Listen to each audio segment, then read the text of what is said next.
భద్రాచలం శ్రీ సీతారామచంద్రస్వామి ఆలయ అభివృద్ధి పనులను దశల వారీగా నిర్ణీత సమయంలో ఖచ్చితంగా పూర్తి చేస్తామని మంత్రి తుమ్మల నాగేశ్వరరావు స్పష్టం చేశారు.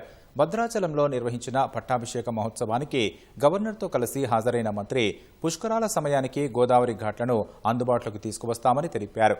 శ్రీరాముడి ఆశీస్సులతో ప్రజలంతా సౌఖ్యంగా ఉండాలని ఆకాంక్షించారు.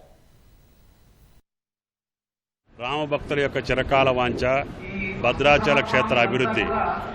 ఆ అభివృద్ధికి సంబంధించి గతంలో కొన్ని కార్యక్రమాలు జరిగినా పూర్తి స్థాయిలో దేవాలయ అభివృద్ధితోటి పాటు గోదావరి నదీ పారివాహక ప్రాంతం, అదేవిధంగా పుష్కర ఘాట్లతో సహా రహదారుల విస్తరణతోటి పాటు భద్రాచల సంపూర్ణ అభివృద్ధికి ఈనాటి ముఖ్యమంత్రి రేవంత్ రెడ్డి గారు 351 కోట్లు ఒకేసారి శాంక్షన్ చేసి పనులకి భూమి పూజ చేసినటువంటి సందర్భంగా అందరి తరపున ధన్యవాదాలు తెలియజేస్తూ, ఆ శ్రీరామచంద్రుని దయతోటి త్వరలోనే ఆ కార్యక్రమాలన్నీ పూర్తయి పుష్కరాల సమయానికి ప్రధాన కార్యక్రమాలు, మిగిలిన కార్యక్రమాలు పేజుడి మేనర్లో భద్రాద్రి పుణ్యక్షేత్రం అభివృద్ధి జరగాలని ఆ యొక్క శ్రీరామచంద్ర ప్రభువును కోరుకుంటూ సెలవు. Thank you.